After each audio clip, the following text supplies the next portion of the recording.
The CBS Radio Mystery Theater presents...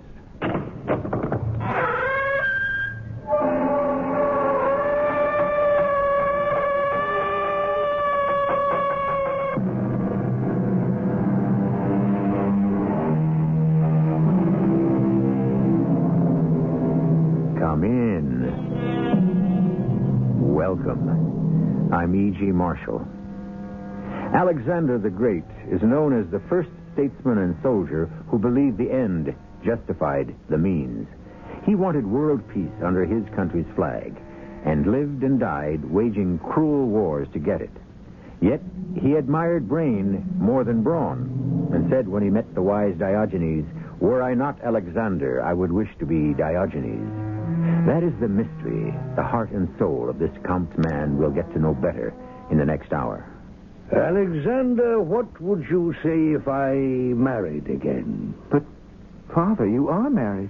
Oh, I know that Olympias is my queen, but that has nothing to do with the God-given right of a king to marry as often as he pleases.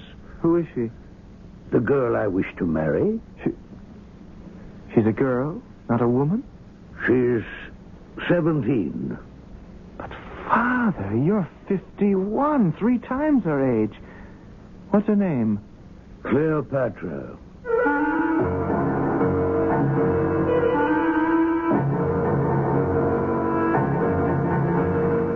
Our mystery drama, Assassination, Part 2 of The Legend of Alexander, was written especially for the Mystery Theater by Gerald Keane and stars Russell Horton. I'll be back shortly with Act 1.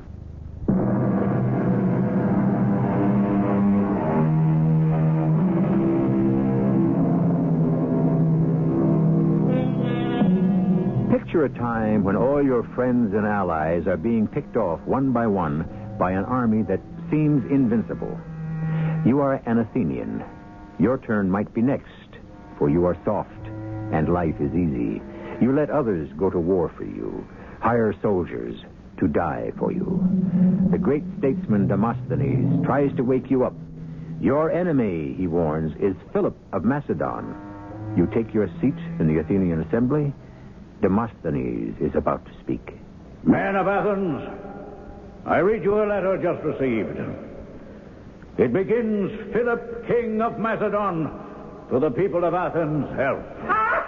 He wishes us health. Know ye, he says, that we have passed the straits of Thermopylae.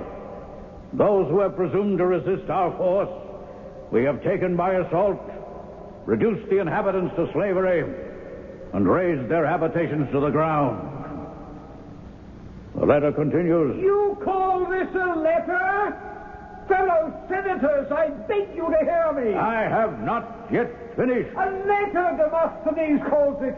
This Philip is drawing a diagram of death. I agree, Jason. He has drawn his saber and is rattling it. But what is our answer? Must we reply to this? Yes, but how? By word, Jason? Or by deeds? Can't we make peace with Philip without going to war? Aye. How little you know him, men of Athens. How many of you have ever seen Philip of Macedon? This is a king with all the decorations of war. One eye torn out, his neck dislocated, pierced in his arm, maimed in his leg. Freely, cheerfully, resigning any part of his body for renown, glory, power, and empire. Do you think he will be put off by appeasement? How far from Athens is Philip now? Do we have time? The time is now, Jason. Not a day to be wasted. This king, this Philip, this twin-headed Hydra rampages through Greece. Is there a Hercules among us to slay the serpent? Twin-headed, you say?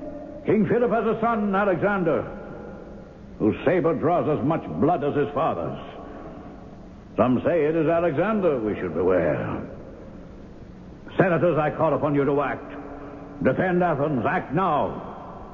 Or bid our city and all the free democratic city-states of Greece farewell forever.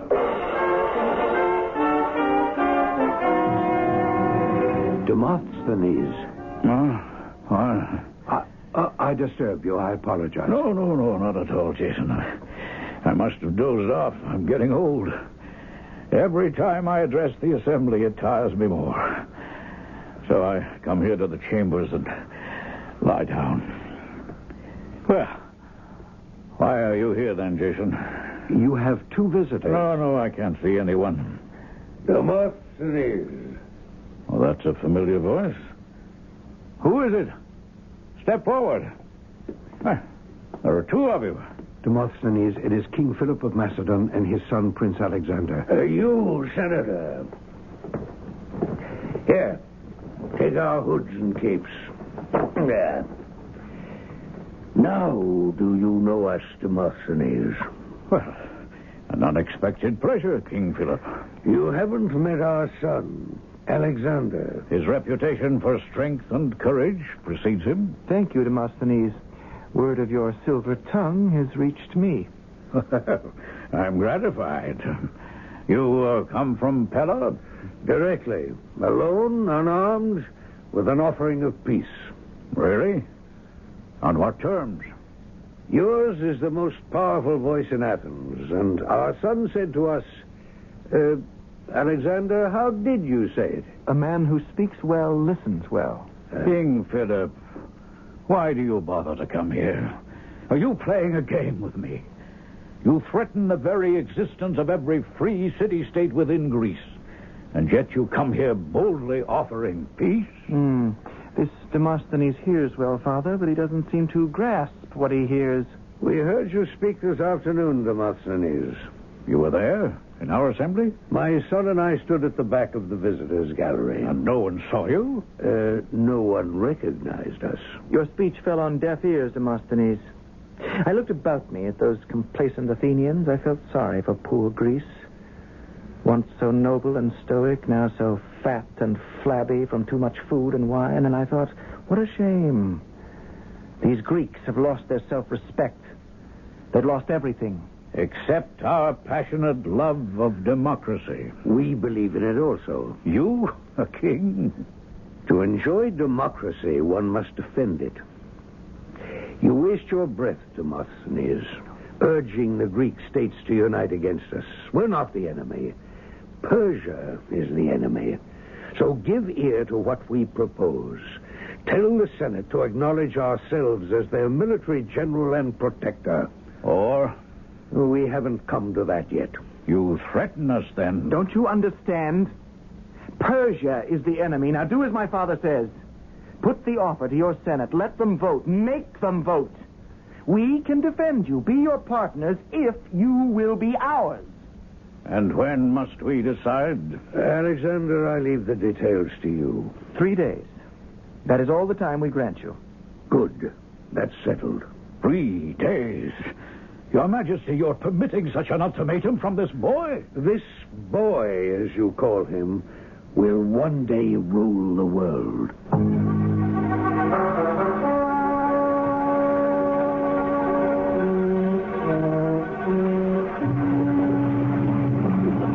To the right.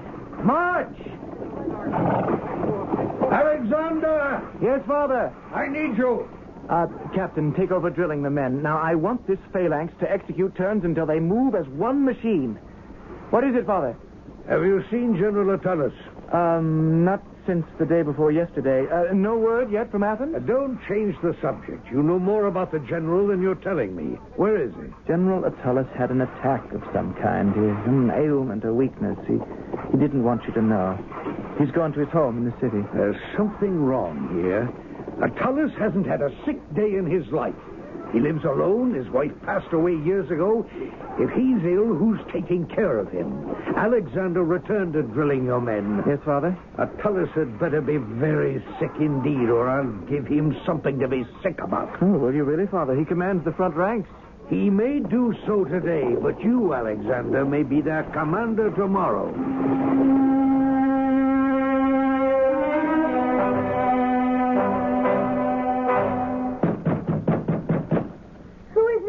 Let me in. Who are you? Is this the house of Attalus, General to Philip of Macedon? Yes, it is.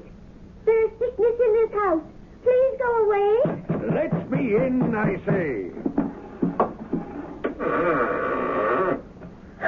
you are. My uncle is ill, and any sounds disturb him. They are bad for him. Yes? Go on. Your Majesty, you are King Philip himself. I am. Please forgive me, Your Majesty. I didn't know. You were explaining about your uncle's illness. Oh, well, there is nothing you could do, Your Majesty, that would... I mean, Your Majesty, if I had known it was you... 1,000 pardons, I beg you, Your Majesty. Young lady, get up from your knees. You have nothing to fear from me. Certainly in your 20s, aren't you? I'm 17. I see. And the general is your uncle. How is he? I don't know what it is.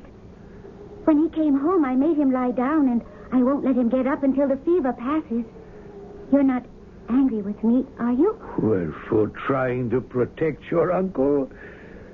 You're an extremely beautiful girl. How could we be angry with beauty? What is your name? Cleopatra. Cleopatra.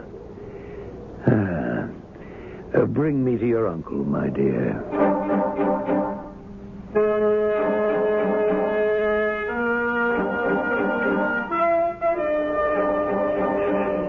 Hail, Alexander, Prince of Macedon. Hail, Jason, Senator of Athens. I was expecting you, Senator. Welcome to Macedonia. About that proposal of your father, the king's, Athens has decided not to cast its lot with Philip of Macedon against Darius of Persia. We will make peace with him and be neutral.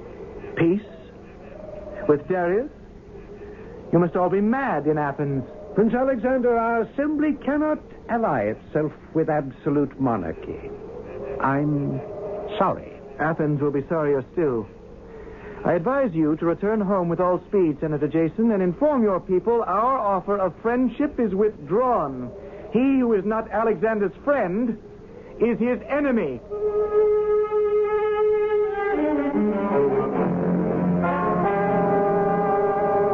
Father, you're not listening to what I'm saying. Oh, of course I'm listening, Alexander. So, I told the emissary our offer of friendship and protection was withdrawn.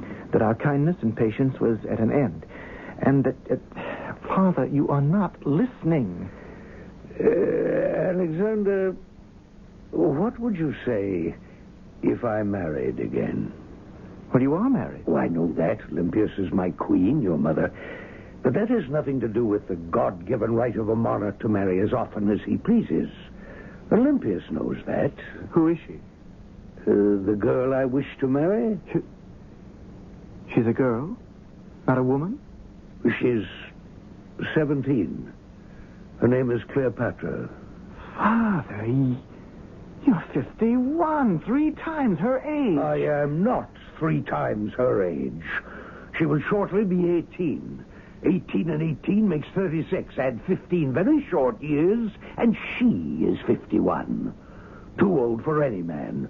My mind is made up. I'm going to marry her. Now, I'd like some wine brought here to my tent. I'm very thirsty. Yes, Father. And, Alexander, son, Cleopatra's a lovely girl. I'm not making a mistake. I hope Mother agrees with you. This has nothing to do with your mother. She will always be the queen. Now, go along. Have the wine brought. I want you to join me in wishing this new alliance all success.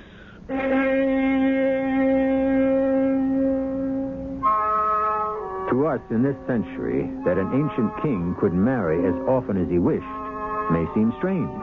But 2,300 years ago, life was different. One quick note before I step aside. The name Cleopatra was not uncommon in those days, and therefore this Cleopatra is not to be confused with the last queen of Egypt who lived 250 years later than our story. I shall be back shortly with that, too.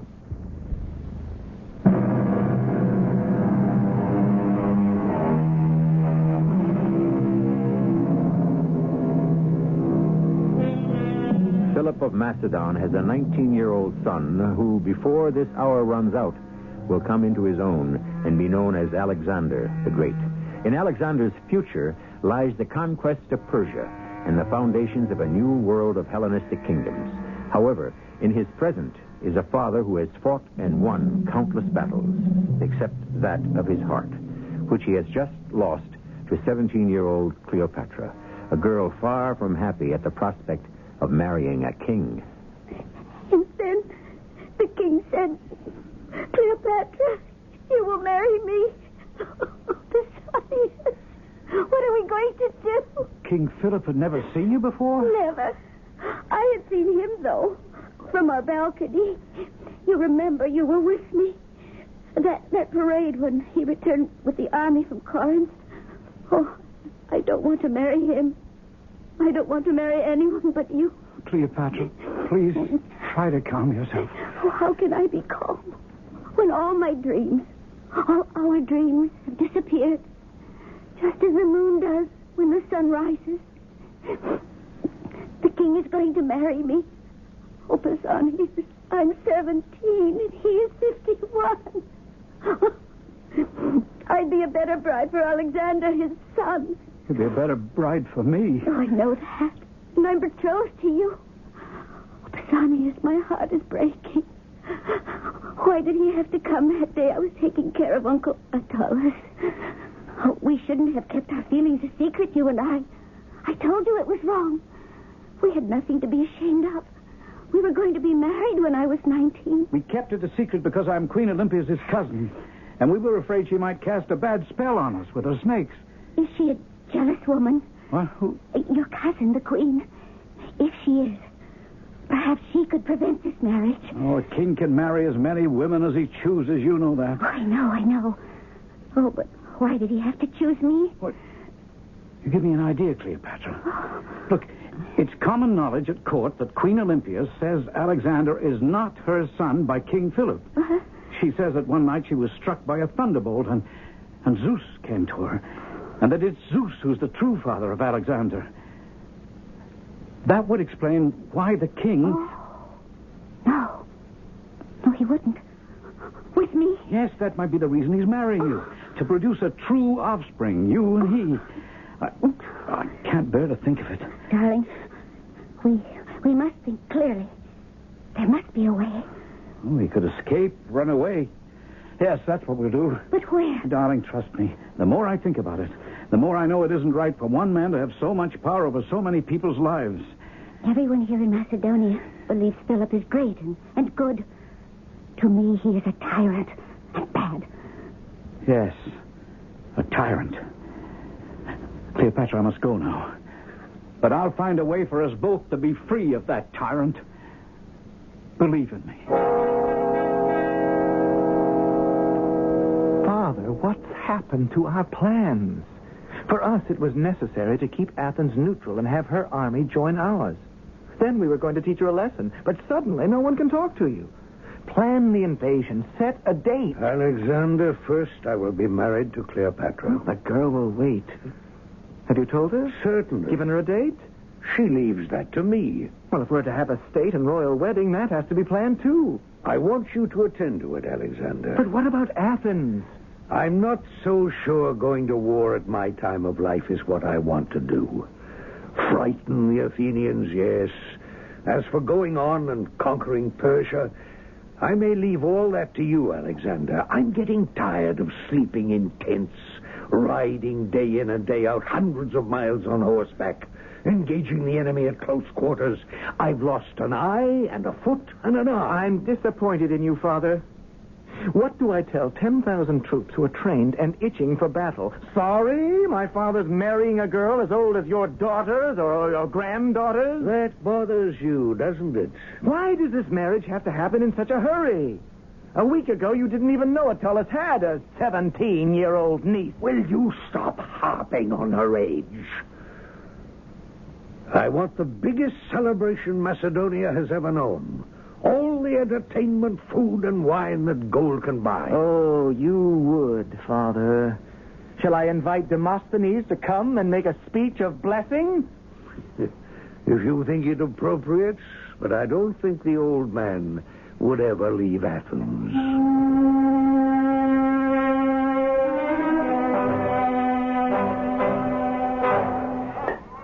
You there in the center of the marketplace. You, carpenter. Philetas, at your service. Are you the chief carpenter? I've been chief carpenter here in Athens for 50 years. You know who I am? Yes. You are Demosthenes, the voice of the people. Carpenter, stop that hammering so I can hear myself speak. Cannot stop for long. The Macedonians are advancing. No? Where did you hear that? Surely you must know King Philip has threatened to attack Athens. It's only a threat. I wish it were true. You do? It'd wake up the Athenians. They say this Philip of Macedon is mad. I want to know what you're building here in the marketplace. Who gave orders to tear down all the sheep pens? I didn't need any orders. I needed the wood to build a beacon. A beacon on this spot, right in the middle of Athens? My idea. Those who live outside the city, they won't know we're being attacked. When the Macedonians arrive, I set a torch to this, and the flames will be seen for miles. The people must be warned.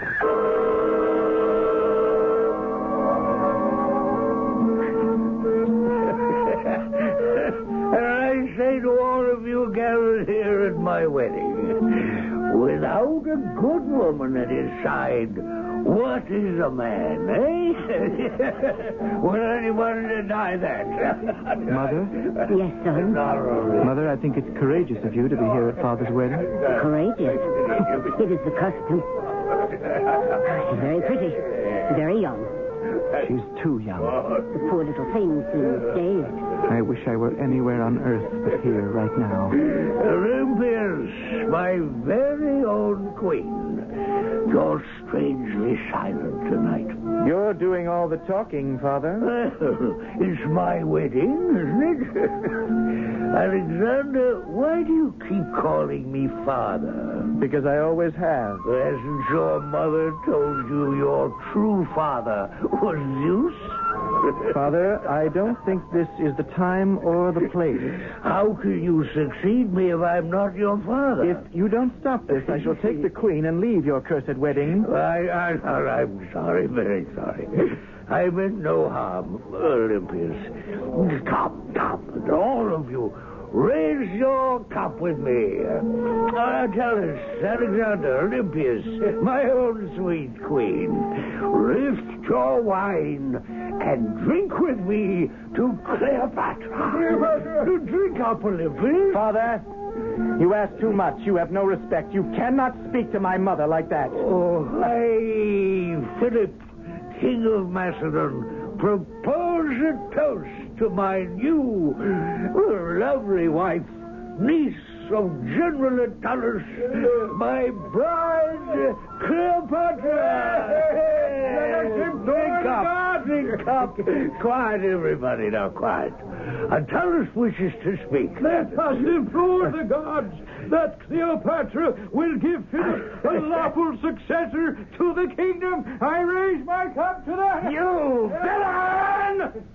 To say such a thing, I throw my cup at your head. Alexander, how dare you?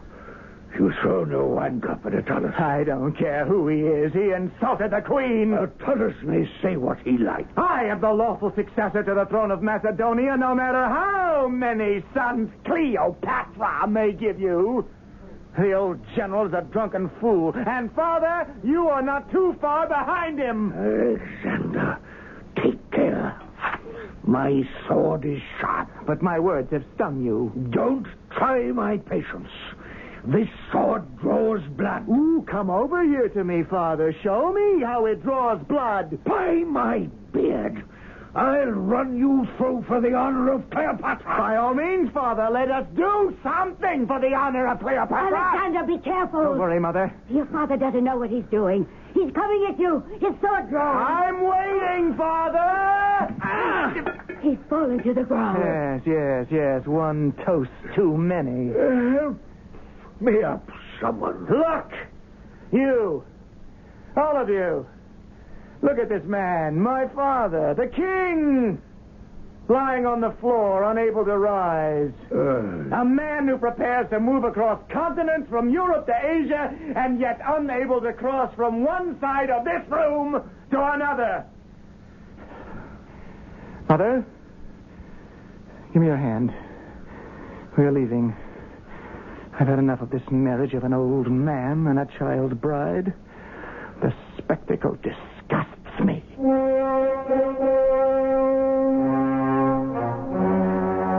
Nothing would ever be the same between Alexander and his father again.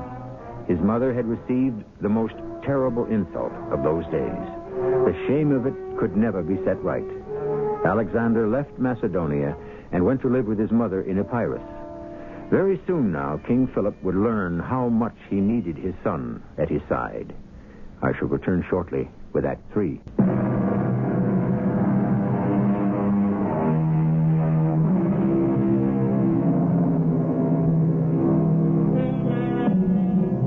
Intrigue filled the ensuing months. On one side, Alexander, living in his mother's house, yet restless for action. On the other, Cleopatra, trying to make the best of an unhappy marriage. In the middle, King Philip, gearing up for campaigns against Asia and trying to placate 2 wives. You sent for me, Mother? What I dreaded has happened. She's done it. Who has done what, Mother? That little vixen, that baby wife of your father's. Cleopatra has given birth to a boy. A boy, mind you. A boy. Now, it doesn't mean what you think. Oh, doesn't it? I don't believe Father has any intention of disinheriting me. He needs me. The men I trained with still call themselves friends of Alexander. Every day I get word, when am I coming back? When will I lead a phalanx, a cavalry charge, move into battle?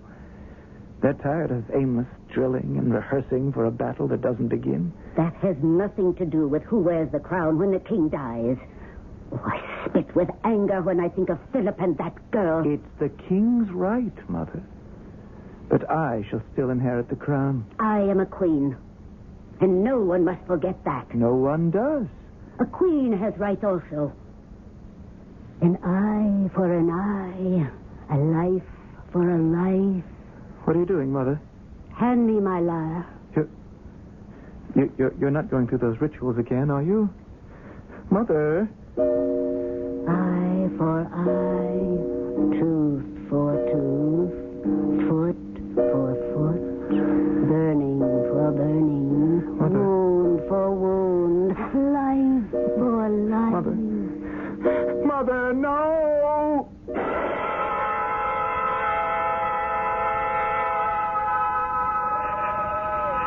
Cleopatra. Alexander? I'm over here by the cypress tree. I was surprised when I heard you were in Pella. Isn't it strange? You're married to my father, and yet in all these months we've hardly said 2 words to one another. Does the king know you're here? No. I wanted to see only you. That's why I had one of my trusted lieutenants give you my message. How is my father? I don't know him very well. I wonder if I ever will. He's not an easy person to get close to. Perhaps it's the difference in our ages. Strange when you think of it. Of the entire royal family, you and I are the youngest. How old are you? I shall be 20 the next moonrise. Cleopatra, I came secretly back to Pella to talk to you. You know I'm living with my mother, the queen, in Epirus. And it has upset her greatly that you had a son. And I'm afraid for you and for him, so I'm here to warn you. You're talking as if she could hurt us in some way. Well, I'm not sure what powers she may have. When I was young, she could tame snakes by winding them around her body. Oh. The day I left Epirus, she went into a trance which I know was intended to harm you. Oh, but what can I do? I didn't want to marry your father. Believe me, Alexander. I loved another man. I still do. But I had no choice. All I can do is to say, Cleopatra, be on your guard. Oh, if only we could read her mind. Look into the future. Did you say... Wait. Hmm? Yes, that there is a way. To see what the gods already know? Yes. The oracle of Apollo shadow at Delphi, right below the twin peaks of Mount Parnassus. I've never asked the Oracle anything. If you and I could go to Delphi together... Philip has left for Corinth. A meeting of sovereign states. He'll be gone a long time. Do you have a nurse to whom you could entrust the baby while you're gone? Oh, yes. Are you willing to start tomorrow? Tomorrow morning. At dawn. Oh. Now, I would guess, riding steadily, we could arrive on the slopes of Mount Parnassus in 2 days. Oh,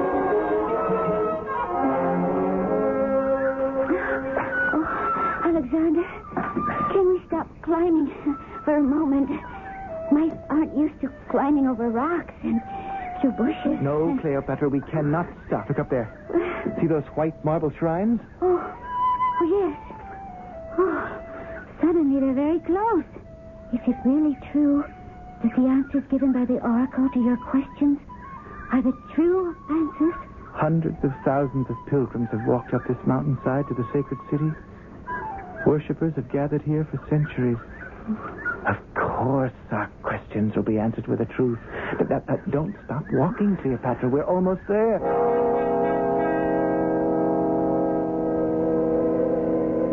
I'm frightened. Alexander! Oh, where did you just go? To place my offering of gold on the altar. Now, as soon as we see the high priestess, we'll ask the question we want answered. Oh, I'm afraid. What are we asking? If you and your baby will be safe from harm.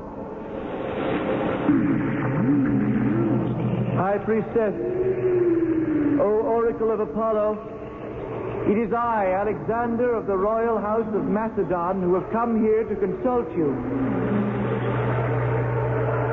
I have brought with me the second wife of my father, King Philip of Macedon. Her name is Cleopatra, and she, too, wishes to consult you. Cleopatra, say something. Is it my turn? Yes, go on. Oracle, I beg you to give us the true answers to our questions. Our lives may depend on it. Oracle, this is why we are here. I am afraid there may be a danger to Cleopatra and her infant son. If this is so, please tell us how to fight this force to keep them both safe. And if there is no danger, please reassure us. Cleopatra? Alexander has said everything. Just tell us. Am I or my son in any danger?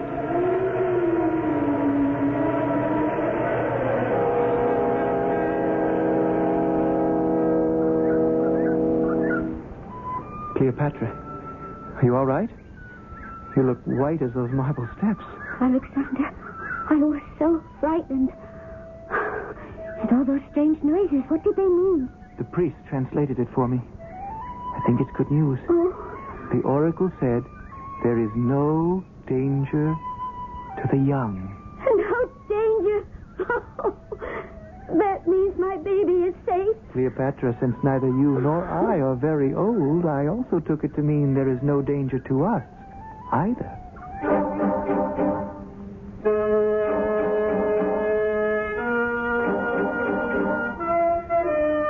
Cousin Assassination, I have sent for you so that we could talk. I was happy to come to Epirus, my queen. I need your advice. Your help. Queen Olympias, I'll be glad to do anything. Assassination, you must call me cousin. After all, we are related. Yes, I know that, but I can't forget that you are the queen. Well said. I wish more of my subjects felt that way. To begin with, I want to tell you how sorry I am. Oh, now, you needn't say anything. We both know the sorrow I refer to. I only found out much later of dear Cleopatra's affection for you and your love for her. What could I have done against the king? May I confess to you, cousin? I am ashamed of the man I married. How wicked he was, I found out too late. I was no older than your dear Cleopatra when Philip took me away from my dear father and carried me off to Macedonia. Why, I had no idea. I have often thought that death is the only way to vindicate my dishonor. What I can't bear is the thought of her with him. I lie awake at night each night. I can't bear to think of her. I know, cousin, I know. The gods cry for revenge. And because Philip does not deserve to live, in the eyes of the gods, I am as guilty as he. But I am only a woman. My hands have never held a dagger. Great Olympius, I shall avenge you. I shall avenge Cleopatra and myself. Will you swear to it? Oh, I would like to, but Do you have the purpose, the strength of will? I don't know. I hope so. You're not sure? But you are sure the king doesn't deserve to live. I've never murdered a man before. It is not murder. You are obeying the will of the gods. Cousin, you have taken a great weight from my shoulders. I know I have. I feel the weight on mine.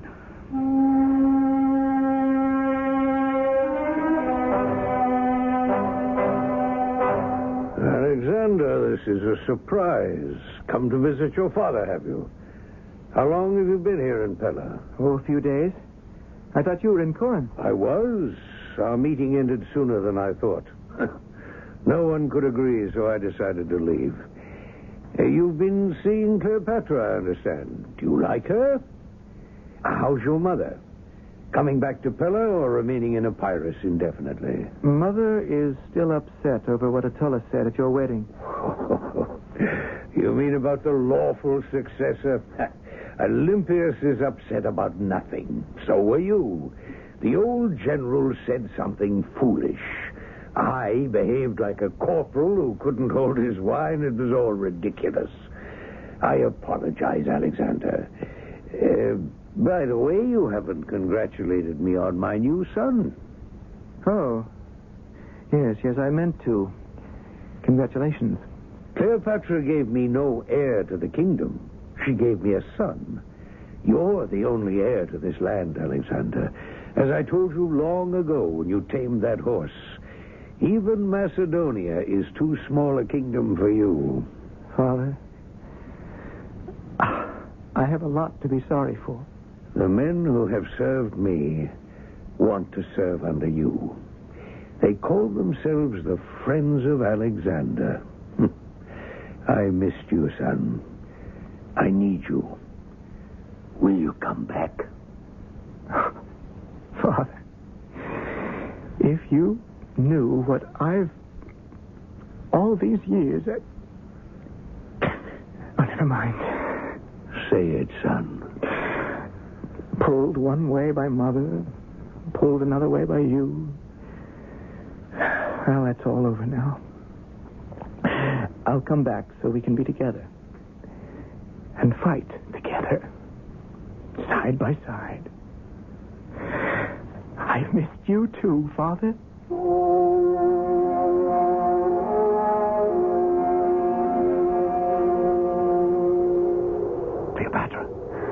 Cleopatra, are you awake? Who is it? It's me, Pausanias. Pausanias? I don't want to be discovered in the bedchamber of the king's wife. I never thought I'd see you again. I'm getting out of bed. I want to see your face. Come out here to the balcony. The moon is bright. Is this the baby's crib? Yes, be careful. I don't want him to wake. Oh, my darling. It is you. Why are you here? Cleopatra. Don't hold me so close, please. I'll never let you go again, Cleopatra. Never. Oh, my poor Pausanias. Let me look at you. Oh, you've changed. How long has it been? Almost a year. Your dear face is so careworn. Let me touch it. Oh, Cleopatra.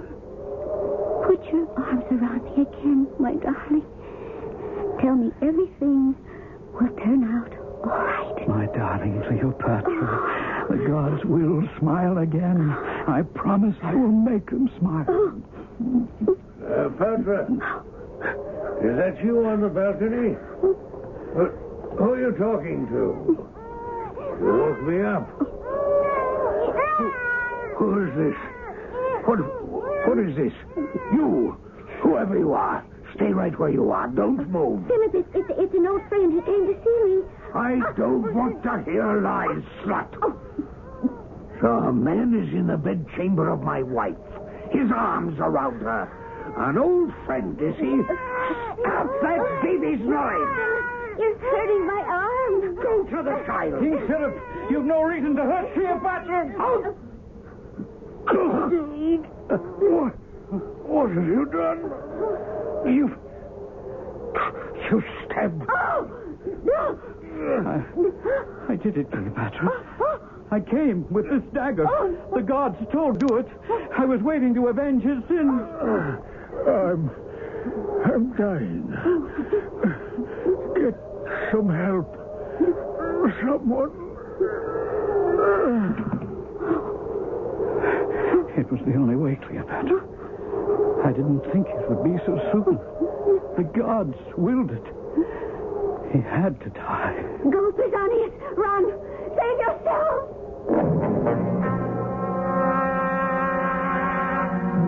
But the young man who assassinated King Philip could not save himself. He was cut down by the royal guards. And thus, Alexander, barely 20 years old, came to the throne as the result of violence. And as long as he lived, he would know very little peace. I shall return shortly. I was at an airport once, and I saw a poor guy lying out on the floor there, and about a dozen people standing around watching this fella lying on the floor, not knowing what to do. 2 million Americans have epilepsy.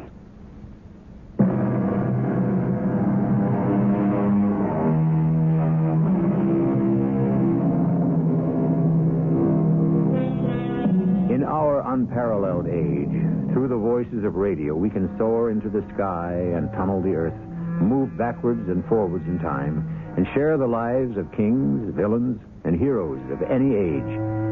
To commemorate the start of our 8th season, Mystery Theater is recreating the legend of Alexander the Great. Our next drama will reveal the dangers this 20-year-old warrior king must overcome to survive. I'll be with you then. Our cast included Russell Horton, E.B. Juster, Ian Martin, and Cork Benson. The entire production was under the direction of Himan Brown. And now, a preview of our next tale. You like war, Your Majesty. General, I enjoy it. Too bad. You may enjoy less of it now that we have surrendered.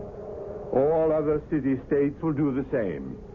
They'll say if Thebes capitulates, we had better also. And will Athens? They do much talking there. I'm not sure about their fighting. Well then, General, you believe that all the Greek city-states will fall into line and join me so that together we can challenge Darius of Persia? I do believe that. Your opinion could make a man quite conceited. How do all those city-states know I can wage war and win? Their only experience has been with my father. He subdued them. They will come to realize it, King Alexander, as we have. And I'm only beginning. This is E.G. Marshall inviting you to return to our Mystery Theater for another adventure in the macabre. Until next time, pleasant dreams.